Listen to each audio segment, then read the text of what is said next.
The headlights cut through my bedroom window at 2:47 a.m. I know the exact time because I'd been staring at the clock, unable to sleep. My knees hurt.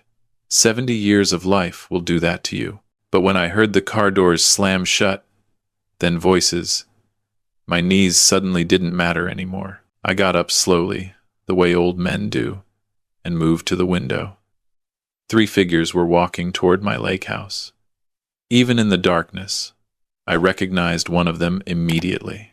The way she walked, hurried and purposeful. My daughter Lisa. The man beside her was Brad, her husband.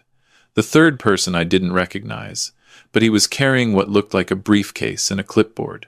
At 2:47 inches the morning, my heart started pounding, but I forced myself to stay calm, stay quiet. I moved away from the window and positioned myself in the hallway, in the shadows, where I could see the front door. I didn't have to wait long. I heard the key turn in the lock. My key, the spare I'd given Lisa years ago for emergencies. This was no emergency. Unless you counted betrayal. The door opened slowly, and they slipped inside like thieves, which I suppose they were. I could hear Brad's voice first, low and urgent. We need to be quick. Take photos of everything, especially the water damage in the basement. We need documentation that the place is falling apart. What water damage? That was Lisa's voice. My daughter. Dad keeps this place immaculate. Jesus, Lisa, you're not getting it. Brad sounded frustrated. We create the narrative. We need proof he can't maintain the property, that he's not capable. That's how we get the guardianship. I felt something cold settle in my chest. Not surprise. I'd suspected this for weeks now. But hearing it confirmed, hearing my own daughter participate in it, that was different. The third man spoke up. I'll need to see the whole property to give you an accurate assessment. Lake houses in this area are going for 1.8 to 2.2 million. Even with a quick sale, you're looking at substantial equity. They were discussing selling my house, the house where I'd lived for 32 years, the house where I'd raised Lisa after her mother died, the house where every morning I sat on the dock and watched the sun rise over the water, the only thing that made getting old bearable. I stepped out of the shadows. The property's not for sale. All 3 of them jumped. Lisa's hand flew to her chest. Brad actually took a step back. The real estate agent, because that's clearly what he was, looked embarrassed. Dad. Lisa's voice was shaky. We were worried about you. We came to check on you. At 3 in the morning. With a realtor. He's not a realtor. He's a property assessor. We've been concerned about the foundation issues, and Brad knows someone who could... Stop! I said it quietly, but something in my tone made her close her mouth. I'm 68 years old, Lisa. Not senile. Not incompetent. And I'm not deaf. I heard every word you said. Brad stepped forward, and I saw a flash of something in his eyes. Anger. Good. At least he wasn't going to pretend.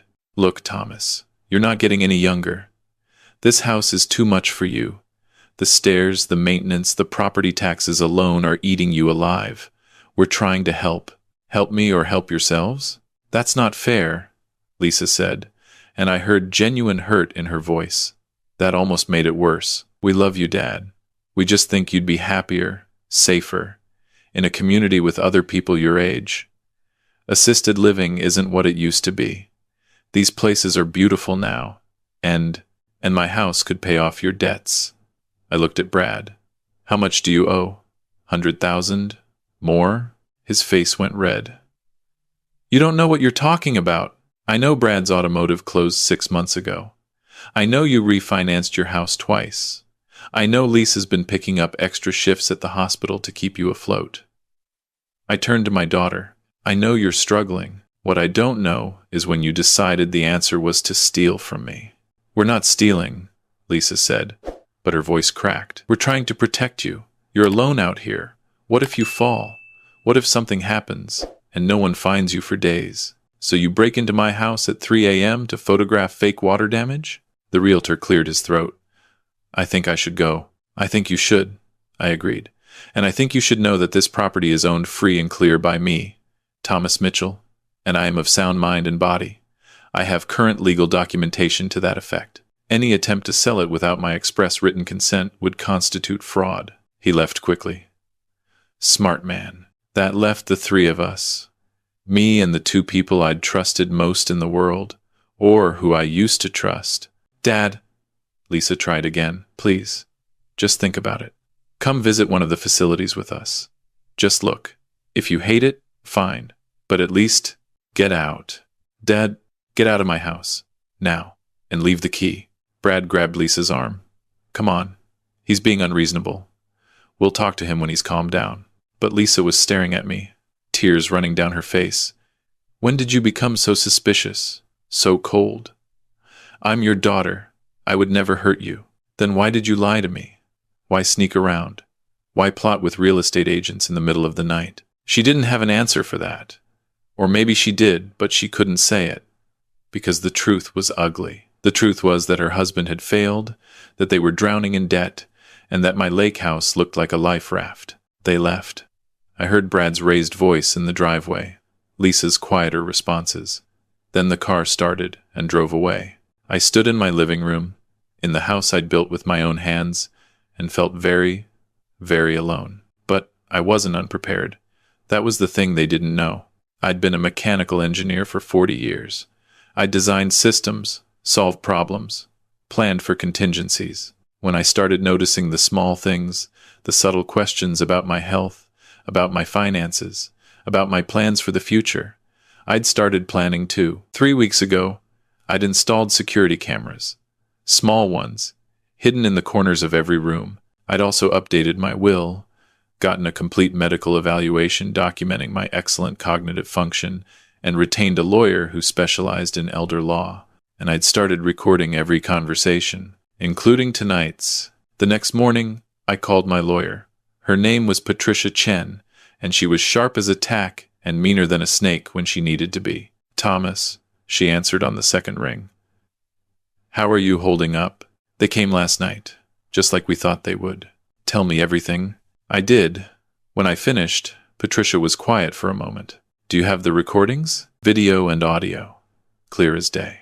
Send them to me, encrypted. Use the link I gave you. She paused.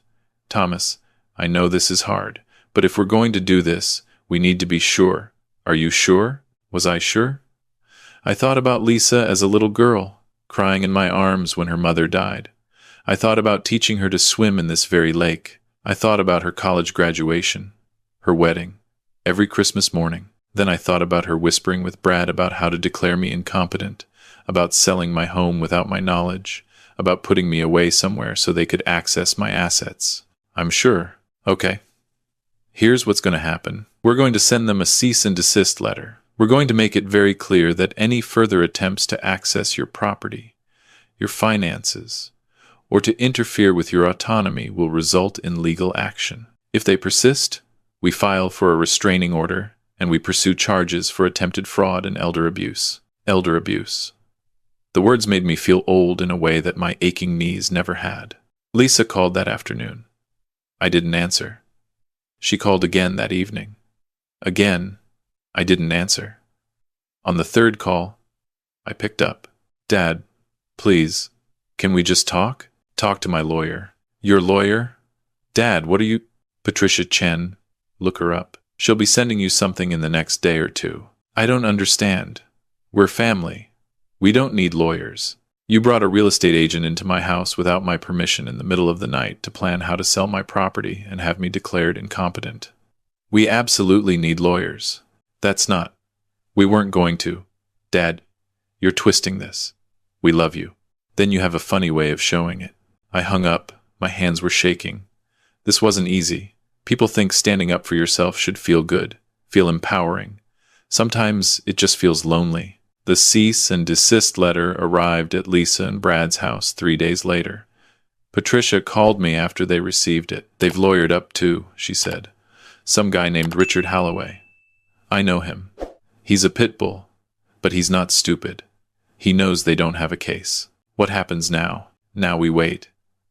See if they're smart enough to back off, or stupid enough to push forward. They pushed forward. 2 weeks later, I received notice that Lisa and Brad had filed for emergency guardianship, claiming I was suffering from dementia and was a danger to myself. The petition included statements from Brad claiming he'd witnessed me forgetting to turn off the stove, leaving the house in winter without a coat, and becoming confused about what day it was. All lies, provable lies, because I had the medical documentation to refute every claim.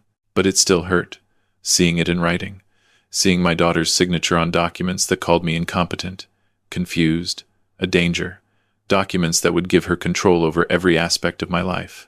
The hearing was scheduled for 3 weeks out. Patricia assured me we'd win, that the evidence was overwhelmingly in my favor. But she also warned me that family court could be unpredictable. They're going to try to make you look unstable, she said. They'll bring up the fact that you live alone, that you're isolated, that you've cut off contact with your daughter. They'll paint themselves as concerned family members, and you as a paranoid old man. Then we show them the recordings. We will. But Thomas, be prepared. This is going to get ugly. They're going to say things. Painful things. She was right. The hearing was in a small courtroom. Just the judge, the lawyers, Lisa, Brad, and me. No jury. Just 5 people who would decide if I was capable of managing my own life. Brad's lawyer went first. He painted a picture of a lonely, declining old man who was becoming increasingly paranoid and irrational. He talked about my isolation at the lake house, my suspicious behavior, my sudden hostility toward my loving daughter. Then Lisa took the stand. I'm worried about him, she said, and she sounded so sincere. He's not the man he used to be. He's angry all the time, defensive. He won't let me help him. I'm terrified he's going to hurt himself. Can you give specific examples of his decline? Holloway asked. He's forgotten conversations we've had. He's accused me of things I never did. He's become obsessed with the idea that people are trying to steal from him. She looked right at me, tears in her eyes. I love my father. I just want him to be safe. It was a good performance. If I hadn't known the truth, I might have believed her myself. Then it was our turn. Patricia stood up, calm and professional. Your Honor, we'd like to present evidence that directly contradicts everything that's been said here today. She played the recordings. All of them. Lisa and Brad discussing how to create evidence of my incompetence. The real estate agent talking about selling my house. Brad saying they needed to create the narrative. The courtroom was silent as the recordings played. I watched Lisa's face go from confused to pale to horrified. Brad just stared at the floor. When the recordings ended, Patricia placed my medical evaluations into evidence. Cognitive tests showing I was sharp as ever. Physical exams showing I was healthy. Statements from my neighbors, my doctor, even the guy who serviced my boat, all testifying that I was fully capable and independent. Your Honor, Patricia said, this isn't a case of a concerned daughter trying to help her declining father. This is a case of financial desperation leading to attempted exploitation. Mr. Mitchell is not incompetent. He's not declining. He's protecting himself from people who sought to take advantage of him. The judge looked at Lisa. Miss Henderson, did you enter your father's home at 2:47 a.m. with a real estate agent without his knowledge or permission? Lisa opened her mouth, closed it, looked at her lawyer. Answer the question, the judge said. Yes. But did you discuss selling his property without his consent? We were just exploring options. Did you file this guardianship petition in good faith, or did you file it as a means to gain control of your father's assets? Silence. The judge sat back. Petition denied. Furthermore, I'm issuing a restraining order. Miss Henderson, Mr. Henderson, you are not to contact Mr. Mitchell, approach his property, or make any attempts to access his financial or medical information. Violation of this order will result in criminal charges. He looked at me. Mr. Mitchell, I apologize that you've had to go through this. You are clearly a competent, intelligent man who has every right to live his life as he sees fit. It was over. Patricia and I walked out of the courtroom together. Behind us, I could hear Lisa crying. Part of me wanted to turn around, to comfort her the way I had when she was small. But I didn't, because she wasn't crying for me. She was crying for herself. You did good in there, Patricia said. Doesn't feel good. It never does. But you protected yourself. That matters. I drove home alone. The lake was beautiful that evening, the water calm and reflective. I sat on my dock and watched the sun set, the way I'd done thousands of times before. My phone rang. Unknown number. I almost didn't answer, but something made me pick up. Mr. Mitchell? A young woman's voice. My name is Emma. I'm your granddaughter. I went very still. Emma? I'm 18 now. Mom never let me talk to you much, but I was at the hearing today. I snuck in. I heard everything. She paused. I'm so sorry. I had no idea what they were planning. Mom told me you were sick, that you needed help. I'm not sick. I know that now. I wanted you to know that not everyone in the family agrees with what they did. And I wanted to ask if maybe, sometime, I could come visit you. I've never seen the lake house. Mom always said it was too far, too much trouble. But I think she just didn't want me getting close to you. Something in my chest loosened. Just a little. You can visit any time you want. Really? Really. I'll teach you to fish. Your mother used to love fishing when she was your age. Emma was quiet for a moment. Thank you, Grandpa. I'll call you soon, okay? After she hung up, I sat there as the last light faded from the sky. I thought about Lisa, about the years we'd lost, about the relationship that might never be repaired. I thought about trust, about betrayal, about how money can make people do terrible things. But I also thought about Emma, about second chances, about the fact that my story wasn't over yet. They'd tried to take my home. They'd tried to take my independence. They'd tried to take my dignity. But some things can't be taken. They can only be given away. And I wasn't giving away anything. I'd built this house with my own hands, board by board. I'd survived the death of my wife, the loneliness of widowhood, the slow ache of aging. I'd worked for 40 years, saved, planned, built a life, and I'd be damned if I'd let anyone take it from me. The lake was dark now, just the stars reflecting on the water. I stood up, my knees protesting only a little, and walked back to my house. My house. The lights were on inside, warm and welcoming. I locked the door behind me, checked the security cameras one more time, and made myself a cup of tea. Tomorrow, Emma would call. We'd make plans. I'd show her the lake, teach her the things her mother had forgotten, and maybe, just maybe, I'd have a family again. But tonight, I was alone, and that was okay, because being alone was better than being a prisoner in my own life. I'd learned that lesson the hard way. But I'd learned it, and I wasn't going to forget. I sat in my favorite chair, the one that faced the window overlooking the water. The moon was rising now, painting a silver path across the lake. I'd sat in this chair thousands of times. I'd sat here with my wife when she was sick, holding her hand. I'd sat here after she died, trying to figure out how to keep going.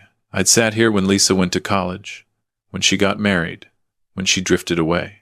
And I was sitting here now, older and wiser and more alone than I'd ever been. But I was here, in my house, on my terms. They'd tried to take that from me. They'd failed. And that, I thought, was worth something. That was worth everything. The next morning, I woke early, the way I always did. The sun was just starting to come up, turning the lake from black to gray to gold. I made coffee, strong and black, and took it out to the dock. The wood was cool under my bare feet. The air smelled like pine and water in summer mornings. A loon called somewhere across the lake, its cry echoing in the stillness. This was my place, my peace, my life, and I'd fought to keep it. I heard a car coming up the driveway and tensed, but it was just the mailman. He waved as he left the mail and drove away. Normal. Everything was normal. Except it wasn't. Not really. Because I'd seen what my daughter was capable of. I'd heard her plan to take everything from me. And you can't unsee that. You can't unhear it. But you can move forward. Emma called 3 days later. We made plans for her to visit the following weekend. When she arrived, pulling up in an old Honda with a nervous smile, I felt something I hadn't felt in months. Hope. We sat on the dock together, fishing poles in hand, and talked about everything and nothing. She told me about college plans, about her boyfriend, about her dreams of being a veterinarian. I told her about her mother as a child, about her grandmother, about the house and the lake and the life we'd built here. Mom never talks about Grandma, Emma said quietly. I think it hurts too much. Maybe. Or maybe she's just forgotten how. Forgotten how to hurt? Forgotten how to feel anything that doesn't benefit her directly. Emma was quiet for a long time. Then, I don't think I'm like her. I don't want to be like her. You're not. You're here. That's the difference. She caught a fish that afternoon, a small bass that we threw back. She laughed when it splashed her, a sound so pure and genuine that I felt my heart ache with it. This was what mattered. Not the money, not the house, not even the victory in court. This moment, this connection, this proof that not everything was lost. Emma visited twice more that summer. Each time, she stayed a little longer. Each time, we talked a little more freely. She never mentioned her mother, and I didn't ask. Some wounds were still too fresh, but she was building her own relationship with me, independent of Lisa, independent of the past, and that was enough. Fall came, and with it, a letter from Lisa's lawyer. They were dropping all claims, withdrawing all petitions, a formal apology, though it was written in careful legal language that admitted nothing and promised nothing. Patricia called when she received her copy. It's over, Thomas. Really over. They're backing off completely. Good. You sound tired. I am tired. But I'm okay. You did the right thing, you know. Standing up for yourself. I know. Doesn't make it easier. Never does. But easier isn't always better. She was right about that. Winter settled over the lake. Quiet and cold. I spent my days reading, working on small projects around the house, video calling with Emma when she had time between classes. She was doing well, thriving even, away from her mother's influence. And me?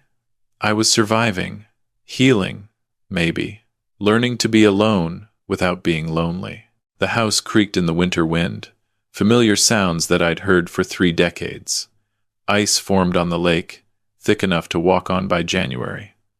I didn't, though. At 68, I was smart enough to know my limitations. But I watched it from my window, the frozen expanse glittering in the sunlight, and felt a sense of peace I hadn't felt in months. This was mine. All of it. The house, the lake, the memories, the future. I'd fought for it. I'd won. And now I could rest. Spring came eventually, the way it always does. The ice melted, the trees budded, the loons returned to the lake. Emma visited for spring break, bringing a friend this time, a nice girl named Sarah who laughed at my jokes and helped me plant tomatoes in the garden. Grandpa, Emma said one evening as we sat on the porch, are you happy? I thought about it. Really thought about it. Yeah, I said finally. Yeah, I think I am. Even after everything with Mom? Especially after everything with your mom. Because I learned something important. What? That I'm stronger than I thought. That I can stand up for myself. Even when it's hard. Even when it hurts. And that there are still people in the world worth fighting for. I looked at her. People like you. She hugged me then, tight and fierce, and I hugged her back. The sun set over the lake, painting the sky in shades of orange and pink and gold. My house stood solid behind us, weathered but strong, just like me. They'd tried to take it all away, but I'd held on, and in the end, that was all that mattered.